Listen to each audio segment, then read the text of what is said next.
दोस्तों, मेरे चैनल को जरूर सब्सक्राइब करें। आपका बहुत बहुत धन्यवाद।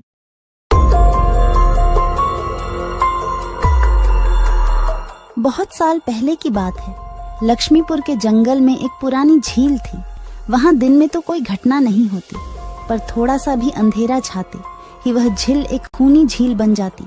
उस दौरान जो भी जानवर उस झील पर पानी पीने आ जाता, वह जिंदा वापस नहीं आता। कहाँ जाता, आज तक किसी को उसका पता नहीं चला था। यही वजह थी कि जंगल के सारे जानवरों ने, यहाँ तक कि जंगल की राजा शेर ने भी उस झील को खूनी झील घोषित कर दिया था। अब पूरे जंगल में कोई भी शाम को उस झील की तरफ जाने की हिम्मत नहीं करता था।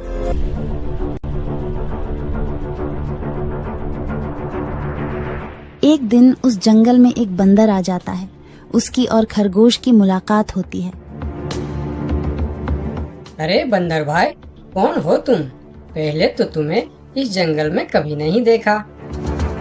खरगोश भाई, आज तक मैं शहर में इंसानों के बीच चिड़ियाघर में था। किसी तरह आजाद होकर आया हूँ। क्या इस जंगल में मेरे रहने के लिए कोई जगह है? हाँ बंदर भाई, ये हम जैसे जानवरों का घर है, इंसानों का चिड़ियाघर नहीं। आओ, मैं तुम्हें पूरी जंगल की सैर करवाता हूँ, सारी जगह के बारे में बताता हूँ। जो जगह पसंद आए वहीं टिक जाना।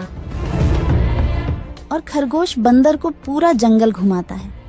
हाथी, जिराफ जैसे कई जानवरों के रहने की जगह ही नहीं, वहाँ के राजा शेर की भी गुफा दिखाता है, पर उस खूनी झील के बारे में ना बताता है और ना उसे वह दिखाने ले जाता है। बंदर वहीं बरगद के एक बड़े से पेड़ को अपने रहने के लिए पसंद कर लेता है। वहाँ रहते हुए अभी उसे 2 दिन ही गुजरते हैं कि तीसरे दिन शाम को घूमता हुआ वह उसी खूनी झील के पास पहुँच जाता है। अरे वाह, कितने सुंदर झील है। जी तो करता है ठंडे ठंडे पानी में कूद कर नहा लूं, लेकिन सर्दी होने का डर है। चलो, आज सिर्फ ठंडा ठंडा पानी से अपना प्यास ही बुझा लेते हैं।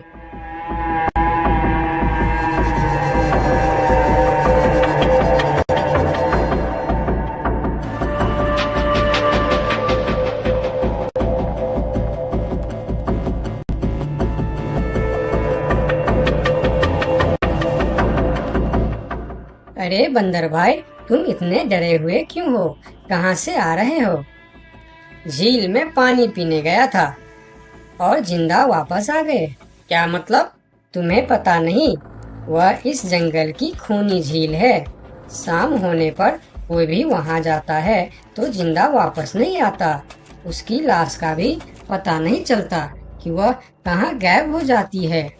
इसीलिए शाम होते ही कोई भी उस खूनी झील की तरफ नहीं जाता। ये हमारे राजा का आदेश भी है। कमाल है, मुझे तो पता ही नहीं। कैसे पता नहीं? तुम्हें वह खरगोश भाई ने बताया नहीं? लो, खरगोश भाई भी आ गया। अरे खरगोश भाई, आपकी वजह से आज बंदर भाई की जान जाते जाते बची। मेरी वजह से? हाँ, तुमने बंदर भाई को पूरा जंगल घुमाया, हर जगह के बारे में बताया। इस खूनी झील के बारे में क्यों नहीं बताया? भूल गया भाई, मैंने तो सोचा ये तो पेड़ पे रहते हैं, इन्हें झील से क्या काम। अभी अभी इन्हें खूनी झील की खूनी ने पकड़ने की कोशिश की, ये तो बाल बाल बच गए, वरना खूनी झील की खूनी, क्या तुमने उसे देखा? क्यों, क्या तुम लोगों ने आज तक नहीं देखा? नहीं, हम में से कोई कभी भी शाम को उस तरफ जाते ही नहीं और दिन में कोई घटना नहीं होती। और यह बात वह जाकर शेर के दरबार में सभी को बताता है। उसकी बात सुनकर किसी को भी यकीन नहीं आता है। क्या बात कर रहे हो बंदर? मैं सच कह रहा हूँ महाराज, लेकिन हम लोगों तो कभी आज तक देखा ही नहीं, क्योंकि आप लोग उसे खूनी झील समझकर दिन में ही वहाँ जाते हो और शाम होते ही आप लोग डर के मारे वहाँ जाना बंद कर देते हो। पूरे दिन वह मगरमच्छ झील में छुपा रहता है, शाम होते ही चुपचाप निकलता है और झील के पास पानी पीने आए जानवरों को खा जाता है। और आप लोग समझते हैं कि यह झील ही खूनी है, जबकि खूनी यह झील नहीं, इसमें छिपा हुआ मगरमच्छ है। हमें तो यकीन नहीं हो रहा है। वही तो बंदर भाई, हमें अगर पहले पता होता कि आप इतने बड़े झूठे हो तो हम अपने जंगल में आपको रहने की कभी जगह नहीं देते। अरे यार, आप लोग मेरे बात पर यकीन क्यों नहीं करते? मैं आप लोगों का भलाई के लिए ही बोल रहा हूँ। अगर तुम्हारी बात सच्ची है तो क्या तुम उस मगरमच्छ को हमें दिखा सकते हो? क्यों नहीं महाराज, आज शाम होते ही आप लोग वहाँ जाकर पेड़ और पत्थरों के बीच छुप जाना। और फिर शाम को वह सभी उस खूनी झील के पास जाकर छिप जाते हैं। झील के किनारे जाकर बंदर 2-3 बड़े बड़े पत्थर उस झील के पानी में फेंकता है। पत्थर के गिरने की छपाक छपाक की आवाज सुनकर मगरमच्छ पानी के अंदर चलता हुआ शिकार करने वहां आता है। मगर वहां पेड़ के पीछे छिपे दिखाई देते हाथी को देखकर वह सावधान हो जाता है और सोचता है, अच्छा, तो यह लोग मुझे छुपकर देखने आए हैं। अब मैं क्या करूं? हाँ, ये लोग तो बेवकूफ है। इन्हें फिर से बेवकूफ बनाते हैं। मैं फिर से पत्थर बन जाता हूँ। देखा, हमने कहा था ना, झील में एक बड़ा सा पत्थर है।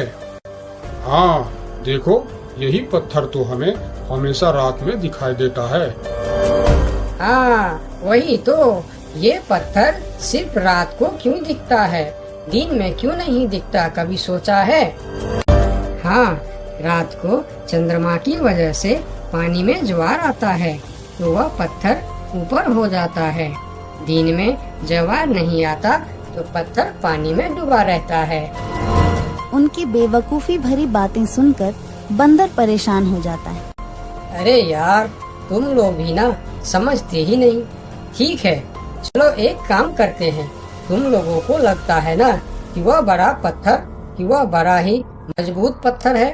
अगर यह खुद ही बता दे कि यह एक मजबूत पत्थर है तो मैं भी मान जाऊंगा और अभी गुलाटी मारते हुए झील में छलांग लगा दूंगा और तैरता हुआ इस तरफ से उस तरफ चला जाऊंगा। यह सुनकर मगरमच्छ के मुंह में पानी आ जाता है। लगता है आज बंदर का नरम नरम मांस खाने का मौका मिलेगा। वैसे भी ये सारे जानवर बेवकूफ है। आज तक मुझे पत्थर ही समझते आए हैं। मैं पत्थर हूँ, मैं मजबूत पत्थर हूँ। सुना आप लोगों ने, ये कैसे आप लोगों को बेवकूफ समझता है? अरे पत्थर भी कभी बोलते हैं क्या? अब सभी की समझ में बंदर की बात आ जाती है। रात भर सभी शेर राजा की गुफा में मीटिंग करते हैं। बंदर सही कह रहा था। यह मगरमच्छ जरूर कहीं दूसरे जगह से हमारे जंगल में आ गया है। लेकिन अब क्या करे? अगर धरती पर होता तो मैं उसे धूल चटा देता था, लेकिन पानी में हमारा शक्ति कम हो जाती है। तो क्या इससे हमें कभी छुटकारा नहीं मिलेगा महाराज? मेरे ख्याल से तो नहीं। मिलेगा महाराज, ये पानी में भी रहेगा, हमें देखेगा भी, मगर वह कुछ कर नहीं पाएगा। ये कैसे हो सकता है?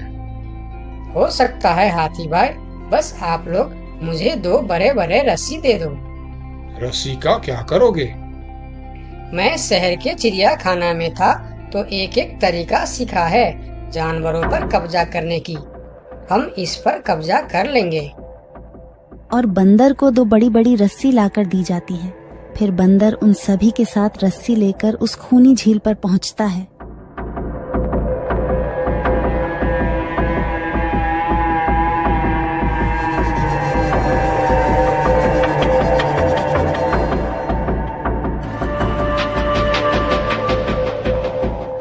कल तक तो यह बंदर मुझे देखकर भागता था और आज पानी पीने आया है।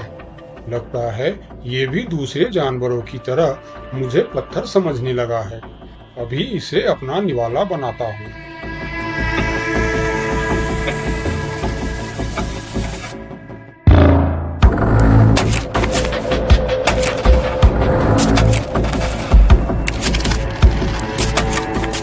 अरे ये तो भाग भी नहीं पा रहा है। अब यह जितना ज्यादा फरफराएगा उतना यह फंदा कसता जाएगा और चुपचाप रहेगा तो फंदा ढीला रहेगा। जैसे यह फिर हिलेगा फिर फंदा कसता जाएगा। अब ना यह इससे छूट सकता है और ना पानी में जा सकता है। अरे वाह, फिर तो यह हमारा कुछ भी नहीं बिगाड़ सकता।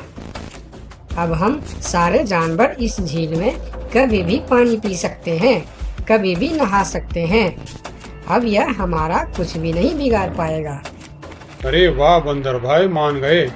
आपने तो हमारी समस्या ही खत्म कर दी, वरना रात भर हमें प्यास ही रहना पड़ता था कि हमें झील में पानी पीने गया और झील ने हमें खा लिया। तो आज हमें एक बात समझ में आई है कि किसी भी अफवाह के चक्कर में हमें अपनी जगह छोड़कर नहीं जाना चाहिए, बल्कि उस अफवाह का समाधान क्या है वह खोजना चाहिए, क्योंकि कोई भी जगह खूनी नहीं होती, उस जगह पर रहने वाला खूनी होता है।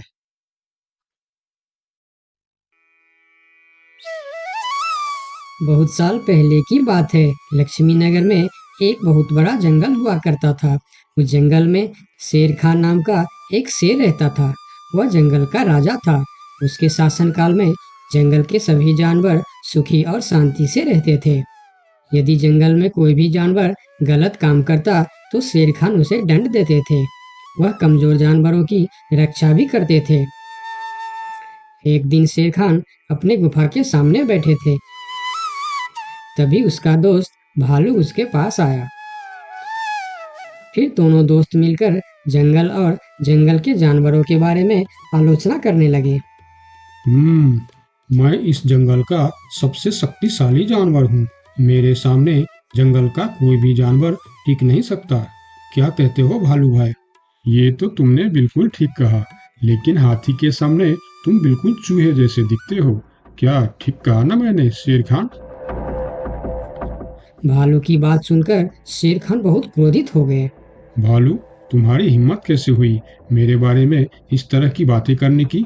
तुम्हें पता है तुम किसके सामने बात कर रहे हो? मैं इस जंगल का राजा हूँ। तुम मेरे दोस्त हो, इसीलिए तुम्हारे साथ मैं थोड़ा मजाक कर रहा था। तुम मेरे बात का बुरा मत मानना शेर खान। शेर खान नहीं, महाराज कहो महाराज। मैं इस जंगल का राजा हूँ, इसीलिए बाकी जानवरों की तरह तुम भी मुझे आज से महाराज कह के ही बुलाओगे। लेकिन शेर खान, हम दोनों दोस्त हैं, फिर भी तुम ऐसे क्यों बातें कर रहे हो? दोस्त है नहीं, दोस्त थे। आज से हमारी दोस्ती खत्म। आज के बाद मैं तुमसे कभी बात नहीं करूंगा। दोस्त कहकर मेरे सामने कभी मत आना। चले जाओ यहाँ से। अपने दोस्त का इस व्यवहार से भालू बहुत दुखी हुआ और वह वहां से चला गया। उसी जंगल में गोलू नाम का एक बंदर भी रहता था। वह दूसरों की चीज चुराकर भाग जाता था। एक दिन गोलू की चोरी करते समय शेर खान के एक सिपाही के द्वारा पकड़ा जाता है और उसे शेर खान के सामने विचार के लिए लाया जाता है। गोलू को देखकर शेर खान कहते हैं, गोलू, तुम्हारी चोरी की किस्से जंगल के दूर दूर तक मशहूर है। तुम जानवरों के घर में ही नहीं बल्कि मेरे दरबार में भी बहुत चीज चोरी की है। इसीलिए मैं तुम्हें पहाड़ से गिराकर मारने की सजा घोषित करता हूँ। आज से ठीक 2 महीना बाद तुम्हें पहाड़ से गिराकर मार दिया जाएगा। अपनी मौत की सजा सुनकर गोलू बहुत रोने लगा और बोला, महाराज, मैं अब कभी चोरी नहीं करूंगा। मुझे माफ कर दीजिए महाराज। मेरे घर में छोटे छोटे बच्चे हैं, मुझे छोड़ दीजिए महाराज। लेकिन शेर खान ने उसकी फरियाद नहीं सुना। तब एक सैनिक उसे ले जाकर जेल में बंद कर देता है। उधर गोलू का दोस्त भोलू को जब इस बात का पता चलता है तब वह गोलू से मिलने के लिए कैद खाने में पहुंच जाता है और उससे कहता है, देखा गोलू, तुम पकड़े गए ना। मैं तुम्हें कितनी बार कहा था कि चोरी करना छोड़ दो। अब क्या होगा बताओ, कैसे निकलोगे यहाँ से? ये सब छोड़ो भोलू भाई, जो होना था वो हो गया। मुझे तो बस अपने परिवार की चिंता हो रही है। काश मैं मरने से पहले उनके लिए कुछ कर पाता। मेरे छोटे छोटे बच्चे हैं, बीवी है, अब उन सब का क्या होगा? मेरे बिना वह भी जीवित नहीं रह सकते। गोलू की बातें सुनकर भोलू सोच में पड़ गया। फिर वह शेर खान के पास गया और बोला, महाराज, मैं गोलू का दोस्त भोलू हूँ। मैं आपसे कुछ कहने आया हूँ। तो तुम गोलू का दोस्त भोलू हो। ठीक है, बताओ क्या कहना चाहते हो तुम। महाराज, मैं चाहता हूँ कि आप गोलू को कुछ दिन के लिए उसके परिवार के पास जाने दें, ताकि वह मरने से पहले अपने परिवार के लिए कुछ इंतजाम कर सके। मरने वाले का आखिरी इच्छा पूरा कीजिए महाराज। आप एक बार उसके परिवार के बारे में भी सोचिए। गोलू ने जो किया उसमें उसकी परिवार की क्या गलती है? अगर आप उसे कुछ दिन के लिए अपने परिवार के पास रहने दोगे तो शायद उसका परिवार बच जाएगा। मैं इस बारे में तुम्हारी कोई मदद नहीं कर सकता। अगर अपने परिवार से मिलने के बहाने गोलू भाग गया तो मैं किसको सजा दूंगा? शेर खान की बात सुनकर भोलू थोड़ा सोच में पड़ गया। फिर बोला, तो ठीक है महाराज, आप गोलू को छोड़ दीजिए। जब तक गोलू वापस नहीं आ जाता मैं उसकी जगह कैद खाने में रहूंगा। और अगर वह कभी वापस नहीं आया तो क्या तुम उसके हिस्से की मौत की सजा भी लोगे? थोड़ा सोचकर बताओ। हाँ महाराज, मैं इसके लिए भी तैयार हूँ। भोलू की बात मानकर शेर खान ने गोलू को कैद से निकालकर भोलू को कैद खाने में डलवा दिया। तब बाहर निकलकर गोलू ने भोलू को बोला, दोस्त तुम चिंता मत करना, मैं समय से पहले ही वापस आ जाऊंगा। ऐसा कहकर गोलू वहां से चला गया और भोलू गोलू की जगह कैद खाने में रहने लगा। इस तरह बहुत दिन बीत गया, लेकिन गोलू वापस नहीं आया। तब एक दिन शेर खान भोलू के पास आया। देखा बंदर, मैंने कहा था ना गोलू वापस नहीं आएगा। अगर कल सुबह तक गोलू वापस नहीं आया तो शर्त के अनुसार कल शाम के समय तुम्हें पहाड़ से गिरा दिया जाएगा।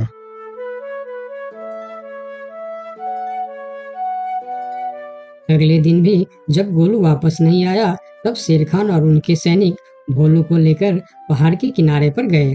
फिर भोलू को खाई के किनारे खड़ा करके शेर खान ने कहा, देखा ना मूर्ख बंदर, तुम्हारे दोस्त तुमको धोखा देकर चला गया। अब तुम मरने के लिए तैयार हो जाओ। लेकिन इस बार भी गोलू नहीं डरा और बोला, कोई बात नहीं महाराज, मैं अपने दोस्त के लिए मरने के लिए भी तैयार हूँ। मैं यह जानकर बहुत खुश हूँ कि मेरा दोस्त अपने परिवार के साथ खुश है। मेरे आगे पीछे और कोई नहीं है, मैं तैयार हूँ महाराज। शेर खान और भोलू के बीच बातचीत चल ही रही थी कि तभी थोड़ी दूर पर गोलू उनके और आता हुआ दिखाई दिया। फिर पास आकर उसने बोला, तुम्हें ऐसा करने की कोई जरूरत नहीं है दोस्त। तुमने मेरे लिए जो किया उसके लिए तुम्हारा बहुत बहुत शुक्रिया। अब मैं अपनी सजा पूरी करने के लिए तैयार हूँ। महाराज छोड़ दीजिए मेरे दोस्त को।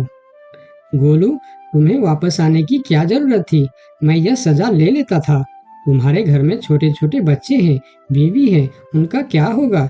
मेरे परिवार में मेरे अलावा और कोई नहीं है, इसीलिए यदि मैं मर भी जाऊं तो मेरे लिए किसी को कोई दुख नहीं होगी। तुम यहाँ से चले जाओ।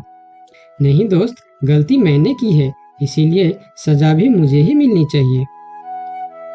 उन दोनों की दोस्ती को देखकर शेर खान सोचने लगे, ये दोनों अपने दोस्ती के खातिर एक दूसरे के लिए जान देने के लिए तैयार है, और मैं एक छोटी सी बात के लिए अपने सबसे अच्छे मित्र भालू से दोस्ती तोड़ दी।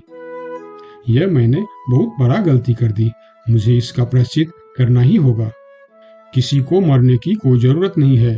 तुम दोनों की दोस्ती देखकर मैं गोलू की सजा माफ करता हूँ।